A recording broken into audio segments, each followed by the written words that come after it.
This is a cut that I would get, honestly, after I have about 4 kids. They're all involved in sports, and I'm so busy, so I don't have time to do my hair. So I cut it real short. I do like a bob, and I just get it done every 2 weeks. Like, this is the vibe I'm getting, like, busy soccer mom, married, I have responsibilities. Like, this is what it gives me. But as of right now, let's continue growing some hair.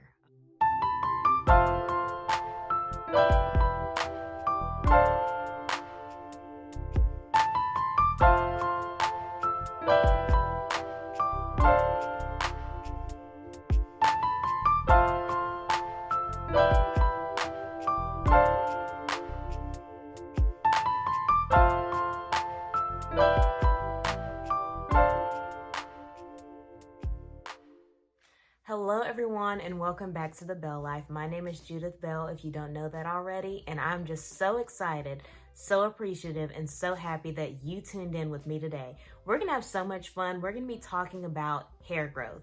So just a little bit of background about me, because I want to get straight into the video. I have been natural my entire life. My hair has never been permed, it's never been relaxed, it's always been natural, but I haven't always known how to take care of it. On top of that, the length of my hair right now, it's kind of pulled back into a ponytail because I didn't really want to have it down in the video. But the length of my hair right now, I'll insert some pictures. This is the longest my hair has ever been in my life.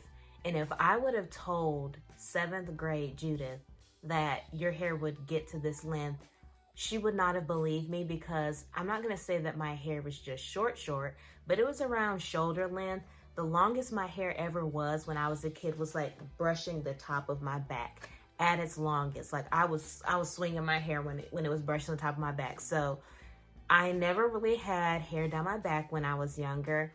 And I always thought that it was just because my hair was not good. I thought that my hair could not grow. A little bit of more background information about my hair. I have never been relaxed, as I said before. But I used to straighten my hair all the time when I was in high school, and I would also get braids and a lot of things like that. And getting those braids and getting my hair straightened all the time, it really was damaging to my hair. I didn't really ever wear my hair in its naturally curly afro state. I finally started embracing my natural hair and trying different styles my junior year of high school.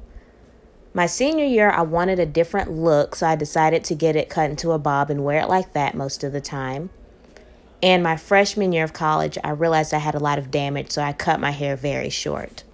When I did the big chop during my freshman year of college, I accidentally cut my hair unevenly. So I eventually had to go to a hairdresser to get her to even it out for me. So the picture you see on the left is 2017, my sophomore year of college. I had just left the hairdresser and she had evened my hair out for me. Since then, I've not cut my hair or chopped my hair, I've only gotten it trimmed. The picture on the right is January 2021. I blow dried my hair at home by myself, and my hair is down my back. It's not even straight, and so it would be longer than that. So I've experienced a lot of hair growth. And I'm really excited to share some tips with you guys today. I have my tips divided into 4 different categories. My first category is diet. My second category is care.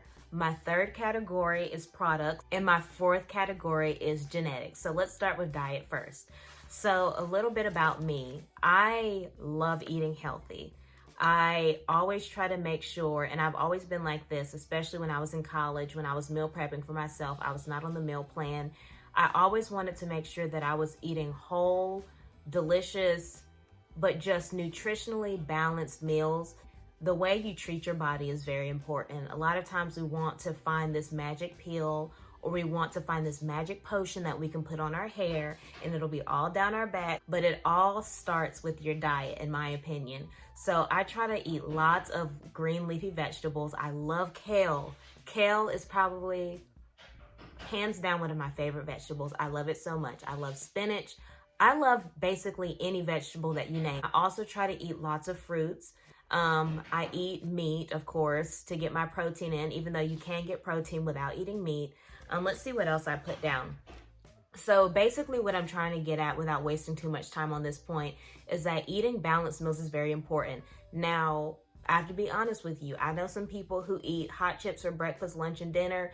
They have terrible diets and they have hair down their back.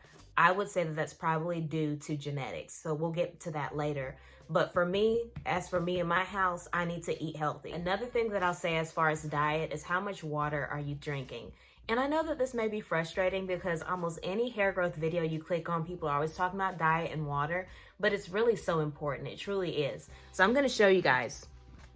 Every day when I go to work, I take this bottle to school and I wash it consistently, but I take this bottle to school. Let's see how many ounces it is. I honestly don't know, but as you can see, it's pretty big. I take it to school every day and I refill it throughout the day. So I'm constantly trying to drink water, not just because it's healthy for me. Honestly, I'm really not drinking water to grow my hair. That's like the last thing on my list. I'm drinking water because overall I want to be healthy and I love water. So this is just something that I believe if you're fueling your body, if you're giving your body that moisture, that'll also benefit your hair. So that's really important. I don't drink much soda. I do drink juice. Usually it's natural juices. I have been juicing lately, which I will be releasing a video about that soon if it has not already been released. But I am trying to juice more consistently, drink lots of water. I meal prep because it's just really important for me to live a healthy life. And as you live that healthy life, of course, your hair will be affected by that. The second category I have is care, and this is honestly where I have most of my points. So this is probably going to be the longest part of the video. How are you taking care of your hair? So a few points that I put down. Number one, you have to have a consistent routine, So if you just kind of go with the wind, like, my hair is dirty or my hair is dry, but I really don't feel like washing it. I'm not going to wash it for, 2 or 3 weeks. Or you know that your hair needs something and you're not doing it because you just don't feel like it. Honestly, in order to have healthy hair, just like anything that you want to be healthy, you can't always go off of emotions and how you feel. You have to go off of responsibility. You have to be diligent. You have to do what you have to do even when you don't want to do it. Every 2 weeks without fail, I will shampoo my hair. And every time I shampoo my hair, I deep condition. Because if you're using, a lot of times shampoos have sulfates in them. If you're using a strong cleanser to remove any dirt or buildup in your hair, a lot of times it will kind of strip your hair in a way. So you have to add that moisture back in. So that's why I will never shampoo and not follow that up with deep conditioning. I feel like that's very important for me. So that's another part of my care routine. I deep condition consistently. Every now and then I'll deep condition every week, even if I'm not shampooing my hair. Another thing that I'll say about care is, as far as how I've grown my hair, I feel like a lot of growth has been due to me leaving my hair alone. I know a lot of people say that, but I love finding low maintenance styles that I can do. So some ideas that I'll throw out for you guys: you can wear wigs, you can do extension braids, you could do crochet braids, you could honestly do just like a slick back look like this where you're really not messing with your hair very much. You could do a braid out or a twist out. Basically do something where you won't have to consistently have to redo your hair over and over throughout the week. So usually on Saturday or Sunday, I'll shampoo my hair and style it. And that style has to last me through the rest of the week because I honestly don't have time to be redoing my hair every night and putting rollers in my hair every night. I really don't have time for that. So choose styles that are low maintenance, that won't require much things to do every single night, because the less you touch your hair and pull at it, the more you'll leave it alone and allow it to grow and thrive. As far as how I deal with my hair, I like to think of it as fingers first, tools second. So I'm gonna run and get the brush that I use on my hair. This is the brush that I use on my hair. As you can see, it's very flexible and it is awesome when it comes to detangling.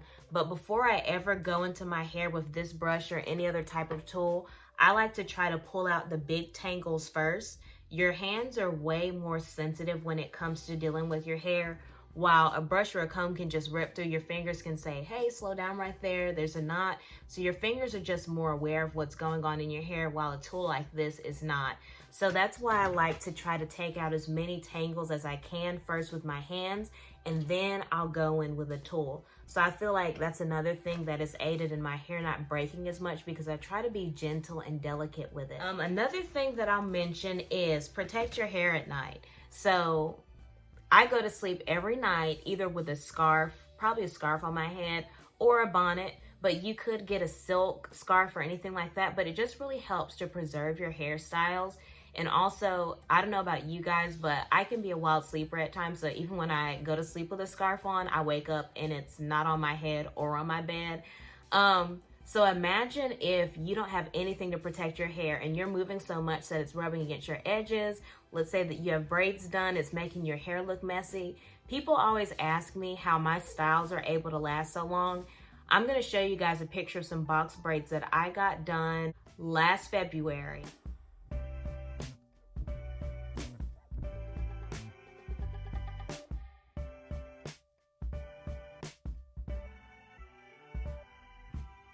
I wrapped my hair and I made sure that I was taking really good care of it, because if you're just going to sleep with nothing on your head, your hair is rubbing against that cotton, rubbing against those just sometimes harsh covers or blankets, and that can really, I don't want to say damage your hair, but just make it more likely to be frayed, especially your edges. They're a little bit more delicate. Constant rubbing could break those off, so you just have to be really careful about that. Another thing that I'll mention as far as care, some of you may be wondering, like, what is my heat routine? Do I involve heat when I'm doing my hair? I very rarely use heat on my hair. Right now, my hair is looking very smooth and I love the look. This is blow dried hair, and I'll show you guys what I use to get it blow dried so straight. This is a Christmas present that I got from my sister that I asked for. It's basically a Revlon one-step paddle dryer. It works amazing and I love it so much, and I'm so happy that she got it for me. That's what I use to blow dry my hair. I would say in any given year, I probably put direct heat on my hair 5 times tops, and that includes blow drying and straightening. So I really don't put heat on my hair often, and I honestly feel like that's another thing that leads to a lot of growth, allowing my hair to just be what it wants to be. My hair grows out of my head, curly, kinky, knotty. Let it be what it wants to be. So there's nothing wrong with stretching it out and having a different look every now and then, but when you're constantly trying to force your hair to be something that it's not, that can lead to breakage and also some strain. I get my hair trimmed 2 times per year, and I feel like trimming is so important, for me at least. Everybody's hair is different, but I would say getting my hair trimmed every 6 months when it's blow dried, it's really benefited my hair, because when I get those scraggly ends cut off, those split ends aren't traveling up to the root of my hair and breaking my hair badly. So once I get my hair trimmed, it's almost like my hair's like, okay, we let go of those dead ends. They're not gonna affect us anymore. And now we can grow and thrive. One more thing that I'll say as far as care is this, and everyone has their opinion on that, and that's okay, because everyone can have that. But your edges don't have to be slick all the time. And we're talking about care right now. How can you care for your hair? Your edges don't have to be slick all the time. I don't know about you guys, but if you can see right now, I mean, my edges, they're okay because I blow dried my hair, but every now and then they look a little kinky and curly. And one thing that I'm coming to realize is that's okay. My edges don't have to be slicked down and gelled down all the time, because sometimes when you're putting that strain, these hairs up here are very delicate. That's why a lot of people call them baby hairs, because they're babies, they're delicate. You have to be gentle with them. And if every day you're putting heavy gels on them, you're brushing it down with one of those hard bristle brushes, they may say goodbye one day. So I really don't put too much pressure on myself to feel like I have to have that slick look to look neat. I look neat no matter how my hair is. So I would just say to be very careful with your edges. I know that it's very popular to have like these designs and all that. Give your edges a break. Let them be what they want to be. Let them do what they want to do. All right, the third category we're going to get to is products. I'm going to start by saying this. I really, honestly don't put a heavy emphasis on the products that I use. I put more of an emphasis on the foods that I'm taking in and the things that I'm putting inside my body. I put more of an emphasis on the way that I take care of my hair and the routine that I have than the products that I use. That's like one of the least important things for me. For some people, that may be one of the most important things, but for my hair has shown me that if I'm consistent and if I eat what I'm supposed to eat, it will thrive. Products can come and go, but overall, my hair, it's just doesn't make a big deal out of what products I use. So I would say use what works for you and stick with it. The trouble comes when you're trying to please other people, appease other people, and you use products that aren't really working for you, but you're just trying to follow the crowd. So it's very important. That's one thing that I wrote down. Don't listen to the crowd. Listen to your hair because it will tell you what it likes. So some of the products that I use in my hair, I'm going to tell you the things that are in my basic regimen, and then I may pull out some of the specific products that I've been using honestly for the majority of my healthy hair journey. So I feel like every naturalista should have the following things in your closet in order to take care of your hair. You need to have a basic shampoo. You need to have a basic conditioner, a deep conditioner, a leave-in cream or a curly hair cream, and an oil. And I put those basic things because if you watch some YouTubers, and this is completely okay because that's what works for their hair, you may feel like, oh my gosh, I don't have enough products. Like the things that I have in my closet, this is not enough to take care of my hair. I need to have a spritzer, and I need to have this, and I need to have that, and I need to have this curling jelly, and all of these, I don't want to say ridiculous things, but all these extra things that honestly, when it comes to the most basic things that your hair needs, they're not one of them. So I'm going to show you guys some of the things that I use. And of course, this is not me telling you that this will work on your hair. This is not me telling you that you should use this on your hair. I'm just showing you some of the things that I've been using that have worked for me. So as far as shampoos and conditioners, I like Tresemme. I've been using this for a very long time. I honestly use different types. This one happens to be the Curl Hydrate, but I have used others before. My conditioner is gone. Isn't it always like that? You always have shampoo left, but the conditioner, you never have any left. So the Curl Hydrate Tresemme shampoo and conditioner works well for my hair. I love the Tresemme line. And it's just worked for me for a long time. But honestly, I've used Suave shampoo and conditioner before. I've used all types of shampoos and conditioners, and I've never really had an issue with any of them. As far as my deep conditioner, I love Aussie Moist 3-Minute Miracle. I have been using Aussie Moist 3-Minute Miracle since I was in high school, and she has never, ever let me down. I love this stuff so much. So much.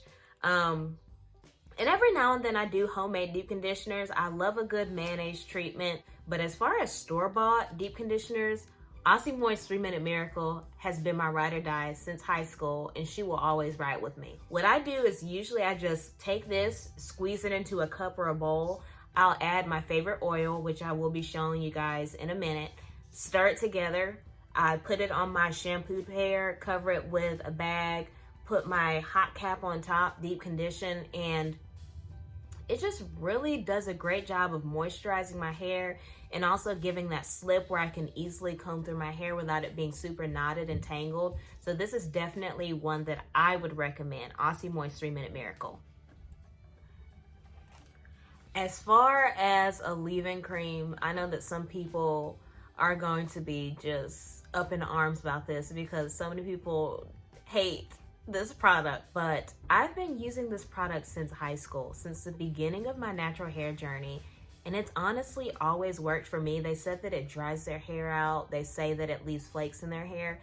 It has never done any of those things for me. So I have been using the Cantu Coconut Curling Cream. I also have used the Cantu Leave-In Cream since high school.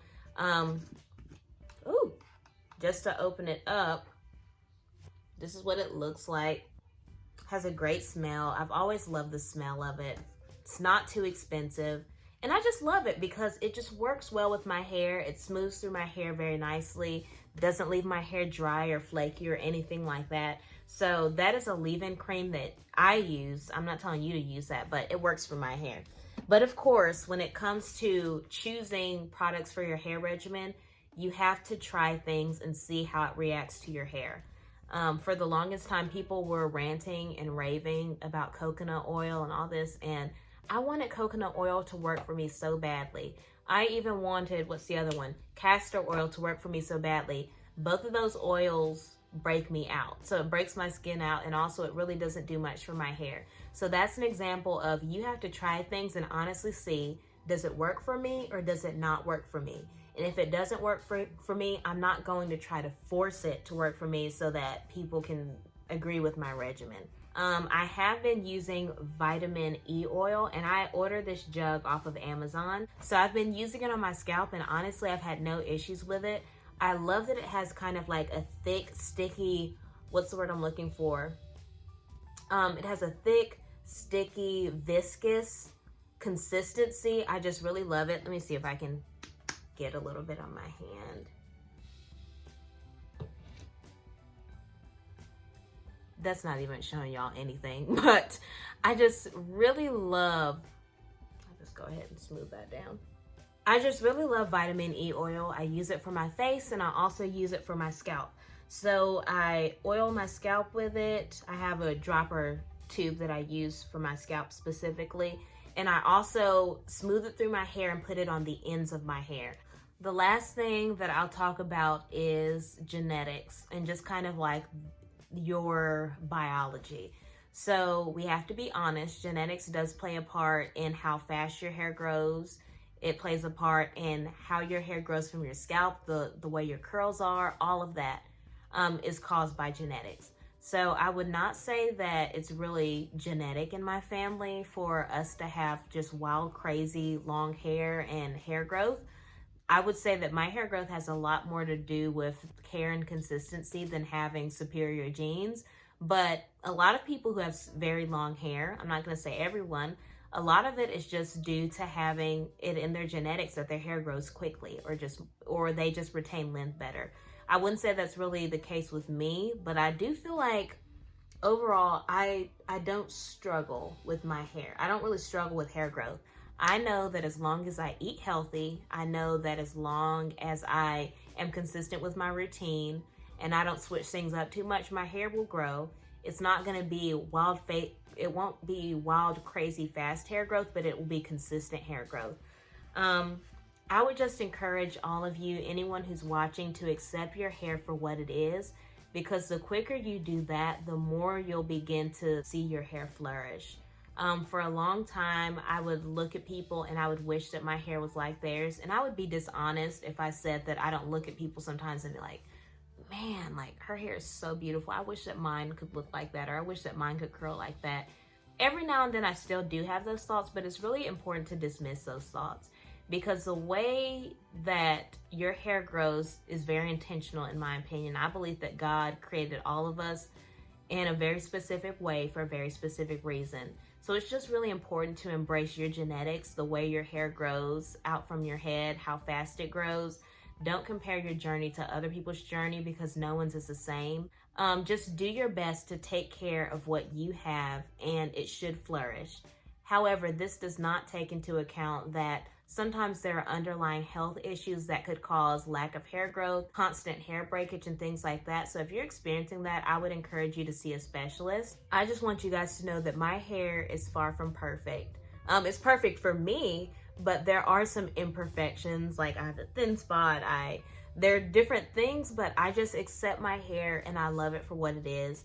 I hope that this video has helped. I hope that maybe some of this information has helped you guys in some way. I just kind of wanted to share this because there have been quite a few people who have reached out to me and asked me how I've achieved so much hair growth, asked me how I take care of my hair and things like that. So I felt like maybe if I made this video that it would be able to help those people and also others who have not reached out. So I really hope this was a blessing to you guys. Don't forget to subscribe. And after you subscribe, make sure that you like this video, comment, share it with a friend, share it with a family member, someone who could benefit from it. And most importantly, I hope that you all have an amazing, blessed day. Thank you for tuning in, guys. Bye.